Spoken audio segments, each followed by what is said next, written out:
네, 일단 제가 준비한 세미나 주제는 이제 데이터 암호화에 대한 내용을 제가 준비를 했고요.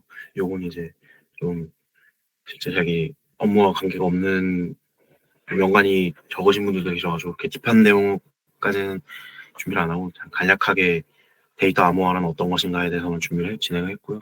일단 목차로는 일단 데이터 암호화에 대해서 이제 있고 데이터 암호화의 역사, 데이터 암호화의 필요성, 이제 현대의 암호화 방법, 그리고 암호화를 사용한 사례 이렇게 목차를 준비를 했습니다.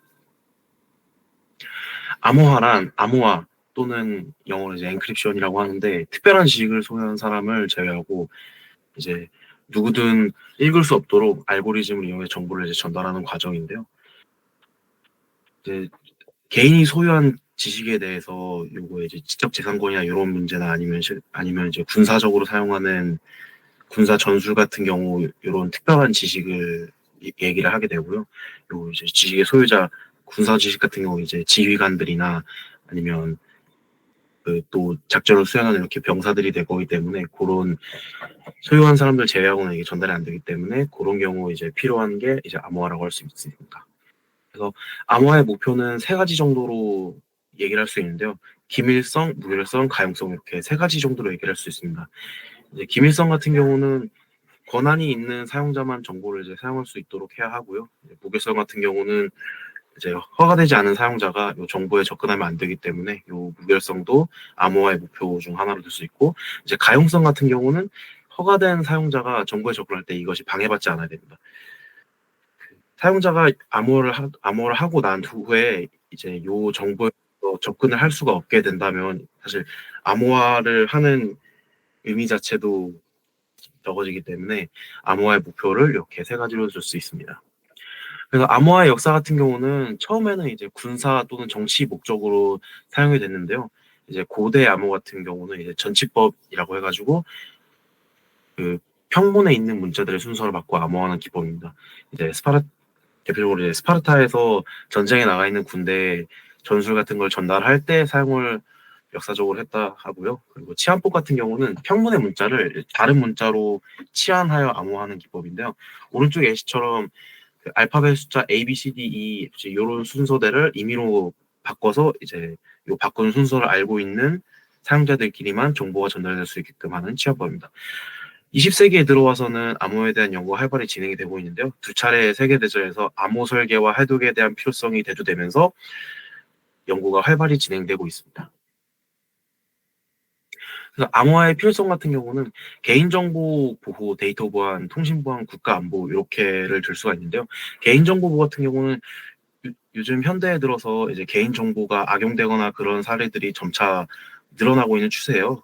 요 개인정보를 악용해서 이제 불법적으로 이익을 취한다던가 그런 게 증가하고 있는 추세고, 개인정보하고 민감한 데이터를 암호화해서 이런 그 피해를 최소화하고 이제 개인정보 유출과 프라이버시를 이제 보호해줄 필요성이 있습니다. 그리고 데이터 보안 같은 경우 기업과 조직의 이제 중요한 비즈니스 데이터를 보호해야 기업의 이익을 보장할 수 있기 때문에 데이터 유출 해킹, 랜섬웨어 같은 사이버 공격으로부터 비즈니스 데이터를 보호해야 됩니다. 그리고 통신 보안 같은 경우는 암호화는 이제 인터넷 통신 안전하게 만들어 주는데 이제 요 통신 같은 경우는 또 좀 연관성이 있는 게 개인정보 보호와 데이터 보안에도 연관성이 있습니다. 그래서 또 국가 안보 같은 경우 국가 기밀 정보를 보호하고 사이버 공격으로부터 국가 시스템을 방어하기 위해 암호화가 사용됩니다. 전에 말씀드린 것처럼 이제 국가 전쟁이나 이런데 군사적으로 쓰이는 전술 같은 게 유출되면 이제 국가 안보에도 위협을 받기 때문에 이런 암호화의 필요성이 있습니다.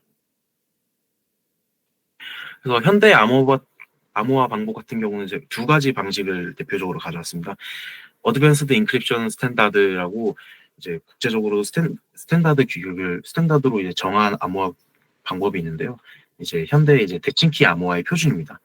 그래서 요 128비트, 192비트 및 256비트 키의 길이를 지원하고 요 키를 기준으로 이제 데이터들을 암호화합니다. 블록 암호화 방식으로 데이터를 안전하게 암호화할 수도 있고요. 그리고 RSA 암호화 방식이 있는데요. 공개키 암호화 시스템의 대표적인 예입니다. 공개키와 개인키를 사용해서 데이터를 암호화 및 복구할 수 있고요. 인증 및 안전한 데이터 교환을 가능합니다. 주로 인터넷 프로토콜 보안에서 사용이 되고, 요거 같은 경우는 이제 저희 VPN에서도 어느 정도 적용이 되는 걸로 알고 있습니다. 그런 현대적인 암호화 방식들이 있습니다. 그래서 암호화를 사용한 사례 같은 거는 이제 예시를 좀 제가 가져와 봤는데, 이제 애니그마라고 이제 세계 2차 대전에서 나치 독일이 이제 군사 기밀을 암호화하는데 사용을 한 이제 기계식 연산 암호화 장치라고 할 수 있고요. 전자식과 기계식 두 개가 병행돼서 만들어진 이제 암호화 장치인데요. 영화 이미테이션 게임에서 요 나치 독일의 요 암호를 해독하는 기기를 만드는 그런 걸 소재로 영화를 제작한 게 있는데, 한번 보시면 좀 재밌게 보실 수 있을 것 같습니다. 주로 이제 암호화 내용도 좀 들어가지만 그래도 좀 약간 인물 간의 관계를 한 영화라서. 그리고 이제 군사적으로 사용한 것 같은 경우에 이제 피하 식별 장치라는 게 있는데요. 이제 적 항공기하고 아군 항공기를 이제 구별하는 데 사용을 합니다. 이제 작전에 나가 있는 항공기 같은 경우는 이제 저희가 육안으로 확인해서 그 피하를 식별하기가 힘들기 때문에 이런 전파를 쏴서 암호화된 정보를 보내서 요거에 올바른 해답을 보낼 수 있는지에 따라서 이제 피하를 식별하게 해줍니다.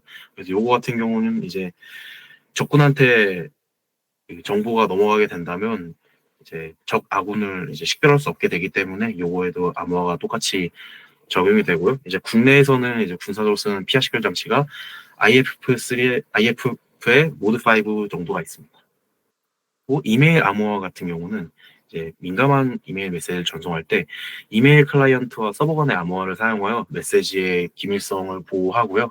이제 PGP와 SMIM 등이 있습니다. 그리고 디스크 암호화 같은 경우는 이제 개인 컴퓨터, 서버, 모바일 기기에 이제 저장 장치에 암호화를 적용하여 데이터를 구합니다. 비트로커나 파일 밸류 등 요로 OS에 따라서 디스크 암호화하는 툴들이 여러 가지 사용이 되는데요. 요거 같은 경우는 이제 아무래도 운영체제에 따라서 사용되는 메인 프로그램이 다릅니다. 그래서 제가 준비한 세미나는 일단 여기까지고요. 출처는 그 PPT 마지막 장에 포함을 해놨습니다. 감사합니다.